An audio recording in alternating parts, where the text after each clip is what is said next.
Baik, ini saya ingin sapa karena kita sibuk dari tadi persatuan lahiriah ya, persatuan batiniahnya kurang nih. Ini wajib kita disejukkan. Halo A. Halo A. Assalamualaikum A. Waalaikumsalam warahmatullahi wabarakatuh. Jadi gimana supaya kita nggak sibuk dengan persatuan lahiriah, lupa sama persatuan batiniah? Alhamdulillah, selamat ulang tahun dulu ya. Semoga TV One jadi TV yang dewasa. Amin. Karena jadi tua itu nggak usah pintar-pintar amat. Jadi tua itu jadi sendiri, tapi jadi matang dan dewasa ini perlu proses yang sangat serius. Di Indonesia banyak yang jadi tua, termasuk saya, tapi belum tentu jadi dewasa. Dan masalah di Indonesia diantaranya adalah masalah kurang dewasa. Sepakat hadirin? Halo. Kalau kurang dewasa mah tukang pamer, mudah tersinggung, lebay, emosional, tidak empati. Ini jadi masalah. Jadi masalah kita tuh rasanya banyak yang kurang dewasa, padahal punya amanah yang sangat strategis di negeri ini. Bukan berarti saya udah dewasa ya. Teruskan. Teruskan. Jadi masalah itu sebetulnya tidak ada yang bahaya, Pak. Yang bahaya itu salah menyikapi masalah. Ujian di sekolah tuh nggak ada yang bahaya, orang tidak lulus karena salah jawabannya. Halo, sepakat? Nah, jadi saya tidak terlalu cemas dengan masalah di negara ini. Yang dicemaskan kita nggak ngerti masalahnya apa. Dari tadi saya rada serem, ini masalah konflik agama. Asa enggak, Pak. Beneran. Saya ikut aksi-aksi itu, Bapak dengar sendiri bagaimana begitu yang mau ke katedral, yang mau nikah dengan sukacita. Kita jaga, kita iring-iringi, dan nggak ada beban di hati kita. Jadi salah tuh yang menganalisa ini masalah agama. Enggak tuh. Ini mah masalah satu, seperti kata Pak Mahfud, ada rasa gitu ya. Ini ada yang rada kurang adil nih. Nah, ini nyesek di sini. Yang kedua, masalah akhlak sebetulnya, Pak. Dan masalah gorengan. Jadi digoreng sekarang segala urusan, Pak. Masa Twitter saya digoreng, Pak, sekarang? Kurang apa coba, Pak? Cuman ngomong. Kalau orang tidak bisa mengendalikan lisannya, maka akan bisa jadi sumber masalah, bukan jadi sumber. Waduh, digoreng tuh ribuan. Digoreng jadi apa? Ya, totong pipiluan katanya. Ulama kok jadi tukang kompor. Ya kan udah wajar suruh ngejaga lisan, benar. Jadi masalahnya sekarang itu ada grup gorengan, Pak.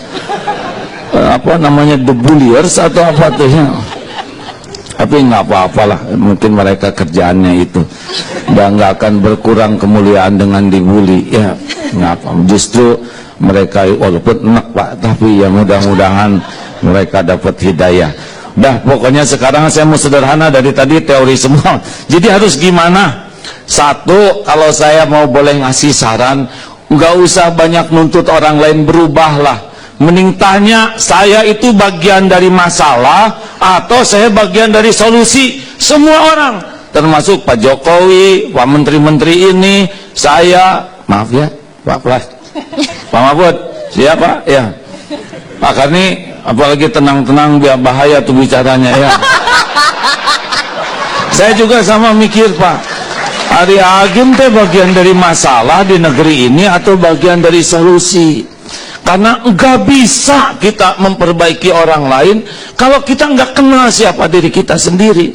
Sama Pak Ahok juga, kalau bisa, saya teh bagian dari solusi atau bagian dari masalah. Kalau orang udah berani gitu aja, kita punya perasaan ke depan akan rada bagus. Tapi kalau ini harus ini kayak teori-teori garing, Pak. Teori itu dari dulu juga udah ada. Garing itu kering ya. Kriuk-kriuk atau? Ya seperti sekarang pembawa acara gitu, ini bagian dari solusi atau bagian dari saya kan dari tadi lihat ke sini terus ya. Maaf ya, Mbak. Bapak lihat sini, jaga pandangan, Pak. Menteri Agama lihat ke sini.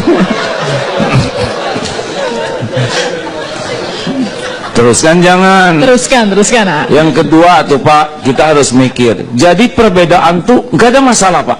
Benar-benar saya bisa melihat di bawah itu ya. Enggak tuh kita dengan yang beda agama nggak ada masalah sama sekali. Yang jadi masalah adalah emosi nih menghadapi perbedaan. Kan udah diciptakan Allah kita berbeda Pak. Saya itu lahir gara-gara ibu bapak saya beda. Allah tuh menciptakan Adam dan Hawa, bukan Adam dan Asep. Maaf yang namanya sama ya. Serius Pak. Jadi perbedaan mah nggak ada masalah. Yang jadi masalah tuh emosional tidak menyikapi perbedaan. Coba Pak lihat ya. Orang yang dikritik di emosi. Nah itu yang jadi masalah tuh, bukan perbedaannya. Nah ini mungkin yang harus kita evaluasi. Gimana sih saya menyikapi perbedaan pendapat, perbedaan keinginan. Nah biasanya kalau orang udah nggak bisa nahan emosi, itu jadi masalah perbedaan tuh. Makanya kita perlu orang-orang yang kalau mau jadi pemimpin tuh ada kursus kematangan pribadi, kursus kedewasaan. Karena masalah tuh perbedaan itu udah banyak sekali. Kalau tiap beda jadi masalah, udah hancur tuh Pak. Ambek-ambekannya terus udah gitu punya kedudukan. Ini kan lebih bahaya Pak. Halo? Setuju nih? Jadi tolonglah evaluasi bersama nih, emosional atau tidak. Itu Pak, pada waktu Twitter saya dibajak nih Pak Menteri ya. Langsung curhat ya. Tetepnya saya enak Pak. Teori mah enak, gampang, maafkan. Aslinya mah segede gini Pak tetap. Tapi sesudah saya pikir kalau saya ngambek, saya jengkel, saya jadi bagian dari masalah lagi. Nah, ada yang ketiga Pak. Jadi yang sesudah saya bagian masalah atau solusi, bagaimana menghadapi perbedaan. Nah ini Pak, tentang bahwa kita ini punya tanggung jawab untuk generasi sesudah kita. Jadi kita ngomong-ngomong kayak gini, tapi pikirannya jangan kita aja. Gimana anak cucu kita nanti di depan? Jangan hanya sibuk mikirin rumah kita, kesenangan kita. Itu gimana anak cucu kita menderita atau enggak sesudah kita lewati masa hidup ini. Kan kelihatannya ini wajah-wajah bakal meninggal, maaf ya. Bahkan ada yang tidak begitu lama lagi. Coba acungkan tangan. Saya udah 55 tahun, gak kerasa udah tua. Kalau jatah 63 tinggal berapa tahun lagi? Ya kalau jatah 57 2 tahun lagi. Saya mewariskan apa? Saya jadi ingat itu tuh Pak, kakek-kakek tua tuh. Dia ngegali-gali tanah, nanam korma. Sampai gemeter gini Pak. Ditanya, kakek udah tua, nanam korma, korma tumbuh, kakek meninggal. Kapan makan kormanya? Apa kata kakek ini ke khalifah?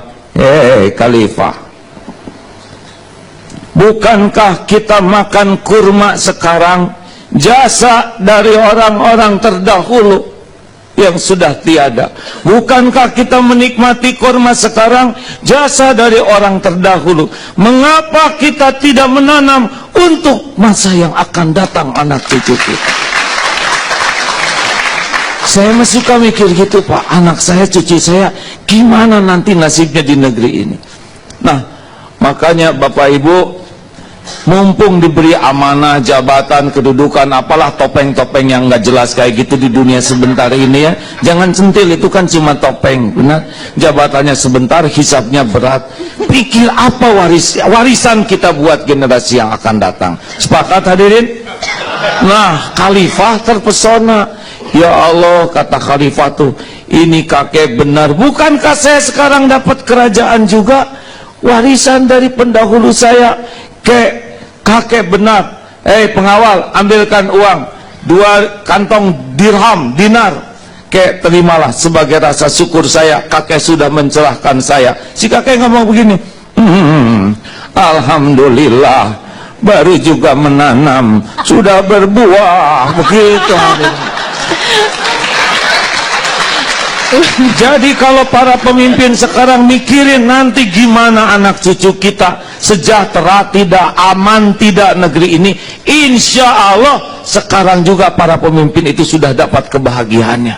Amin. Udah segitu ya. Jadi ayolah pikirkan bagaimana warisan buat yang akan datang gitu. Jangan cuma mikirin jabatan sekarang yang pastilah nggak lama lah. Itu kan cuma topeng saja. Buat apa beli topengnya? Ini biangnya, hatilah biangnya. Baik, Kak Agim, rasanya tidak lengkap kalau di ulang tahun TV One yang ke-9 ini, dan juga ada tokoh-tokoh semua di sini yang sudah berkumpul. Kita sedikit mendengarkan doa singkat saja untuk merekatkan bangsa ini, ya. Silakan, Nak. Allahumma sholli ala Sayyidina Muhammad wa ala alihi wa ashabihi ajma'in. Wahai Allah yang maha mendengar, Engkaulah yang menciptakan bangsa ini. Engkaulah yang takdirkan diri-diri kami ada di negeri ini. Ya Allah, lembutkan hati kami agar merasakan indahnya bersaudara di negeri ini, di jalanmu, karenamu. Luluhkan hati yang penuh kemarahan menjadi hati kemaafan. Ya Allah, jangan biarkan ambisi duniawi menjadi jalan kerusakan bagi negeri ini. Jadikanlah ambisi berbuat yang terbaiklah yang mewarnai di negeri ini. Ya Allah, karuniakan kepada kami para pemimpin yang yakin padamu, yang beriman padamu, yang berakhlak mulia, yang amanah terhadap semua amanah ini, dan bisa memberikan yang terbaik bagi negeri ini, bagi anak cucu kami. Engkaulah yang menggenggam segala-galanya, ya Allah. Kami berlindung kepadamu dari siapapun yang merusak negeri ini, merusak umatmu ini. Rabbana atina fid dunya hasanah wa fil akhirati hasanah wa qina adzabannar. Amin ya rabbal alamin. Alhamdulillah, sejuk sekali ya. Terima